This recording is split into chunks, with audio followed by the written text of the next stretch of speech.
இன்றைக்கி வீட்டில் அம்மா காளான் குழம்பு வைக்க போகிறாங்க. எப்படி வைக்கிறாங்கன்னு வாங்க பார்க்கலாம். காளான் குழம்புக்கு தேவையானது பார்க்கலாம். அதுக்கு ஒரு பாக்கெட் காளான் எடுத்துருக்கிறேன். இன்றைக்கி மசாலா அரைச்சி வைக்க போகிறேன். அதுக்கு தேவையானது மல்லித்தூள் 2 ஸ்பூனு, சோம்பு ஒரு 2 ஸ்பூனு, சீரகம் 2 ஸ்பூனு, வெங்காயம், வரமிளகா 4, கருவேப்பிலந்தலை, தேங்காய் இதெல்லாம் வறுத்து அரைக்க போகிறேன். அப்புறம் கொஞ்சம் எண்ணெய் ஊற்றி இதெல்லாம் வறுத்துக்கலாம். வறுத்ததுக்கப்புறம் அரைச்சதுக்கப்புறம் இது தாளிக்கிறதுக்கு தக்காளி 2, வெங்காயம், கருவேப்பிலை, இதுக்கு வரமிளகா 2, மஞ்சத்தூள், இஞ்சி பூண்டு அரைச்சி வச்சுக்கலாம்.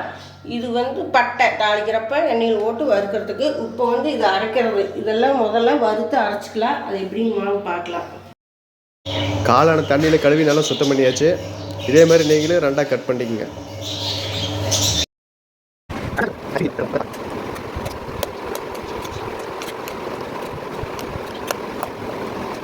கட் பண்ணியாச்சு. இப்போ அடுப்பு பற்ற வச்சுக்கலாம். எண்ணெய் ஊற்றிக்கலாம்.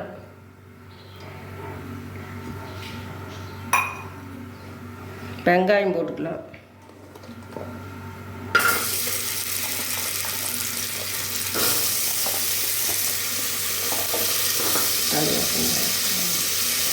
கருவேப்பிலை, வரமிளகா போட்டுக்கலாம். இப்போ அது வணங்கினதுக்கப்புறம் சீரகம், சோம்பெல்லாம் போட்டுக்கலாம். இப்போ போட்ட பத்தி போயிடு பாதி வணங்குது. ஓரளவுக்கு நல்லா வதங்கிடுச்சு. இப்போ சோம்பு போடுறேன். சோம்பு போட்டுக்கலாம். முதல்ல போட்டால் தீஞ்சு போயிடு, அதனால் இந்த டைம் போட்டுக்கலாம். சோம்பலும் சீரகமெல்லாம் போட்டு கொஞ்ச நேரம் இருந்தால் போதும். இன்னும் அடியெல்லாம் பற்றி போயிடுது. மல்லித்தூள் வறுத்து முதல்ல பொடி செஞ்சு வச்சுருக்குது, அதனால் அது வறுக்க வேண்டியதில்லை. ஆஃப் பண்ணதுக்கப்புறம் போட்டால் போதும். மல்லித்தூளும் தேங்காயும் ஆஃப் பண்ணிட்டு போட்டுக்கலாம்.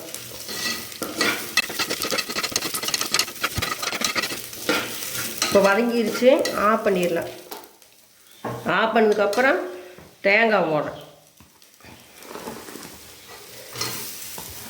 தேங்காய் போதும். இந்த சூட்லேயே தேங்காய் வறுத்தா போதும், ரொம்ப வதக்க வேண்டியதில்லை. இப்போ மல்லித்தூளையும் இப்போ போட்டுடலாம்.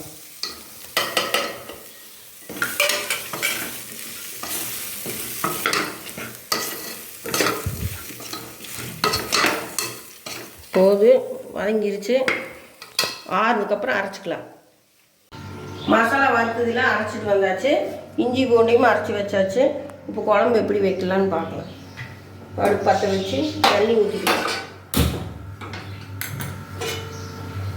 எண்ணெய் ஊற்றிக்கலாம். எண்ணெய் காஞ்சதுக்கப்புறம் கடுகு, உளுந்து, கடலைப்பருப்பு போட்டுக்கலாம்.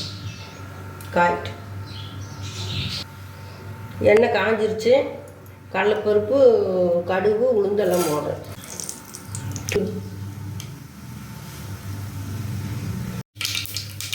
கடுகு பொரிஞ்சிருச்சு. வெங்காயம், மிளகா, கருவேப்பிலை எல்லாம் போட்டுக்கலாம். மிளகாய் சொல்லி வைக்க மாட்டேன்.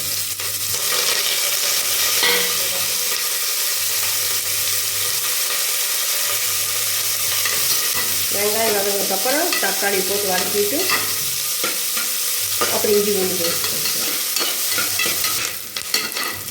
வெங்காயம் வதங்கிச்சு. தக்காளி போட்டுக்கலாம்.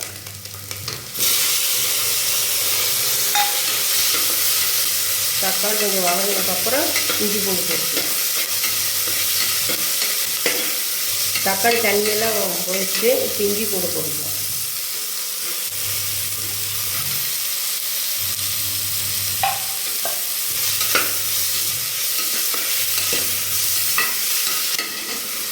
இஞ்சி பூண்டு வதக்கி வச்சு இப்போ காளானை போட்டுக்கலாம்.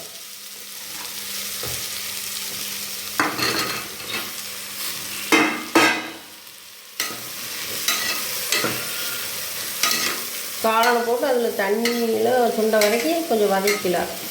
அப்புறம் அரைச்சி வச்ச மசாலாவும் அதில் ஊற்றிக்கலாம்.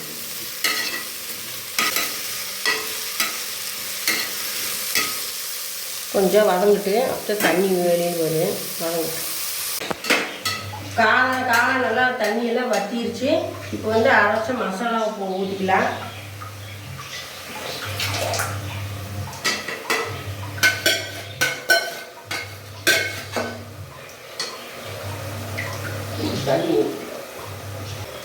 தண்ணி கொஞ்சம் ஊற்றிக்கலாம். நம்ம எந்த அளவுக்கு வேணுமோ அந்த அளவுக்கு தண்ணி ஊற்றிக்கலாம். கெட்டியாக வேணும் கொஞ்சம் கம்மியாக ஊற்றிக்கலாம்.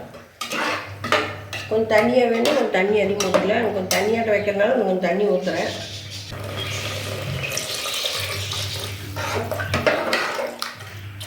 வேகத்துக்கு கொஞ்சம் நேரம் தண்ணி சுண்டு, அதனால் கொஞ்சம் அதிகமாக ஊற்றிட்டேன்.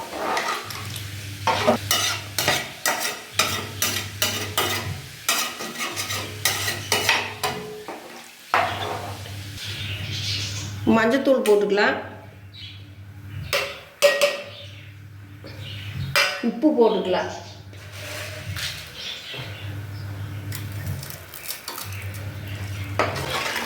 கலந்துட்டு நல்லா கொதிச்சு விட்டுணும்.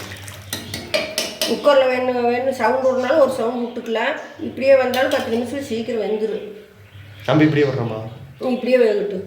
சவுண்டு இப்படி நல்லா 10 நிமிஷம் வேகட்டு, அப்புறம் பார்க்கலாம்.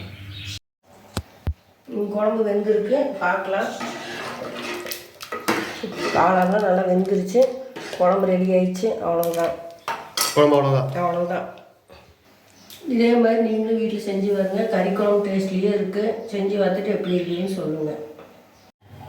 இன்றைக்கி அம்மா காளான் குழம்பு வச்சாங்க, எப்படி வச்சாங்கன்னு பார்த்துருப்பீங்க. இதே மாதிரி நீங்களும் வீட்டில் வச்சு பாருங்கள். மறுபடியும் அடுத்த வீடியோவில் பார்க்கலாம்.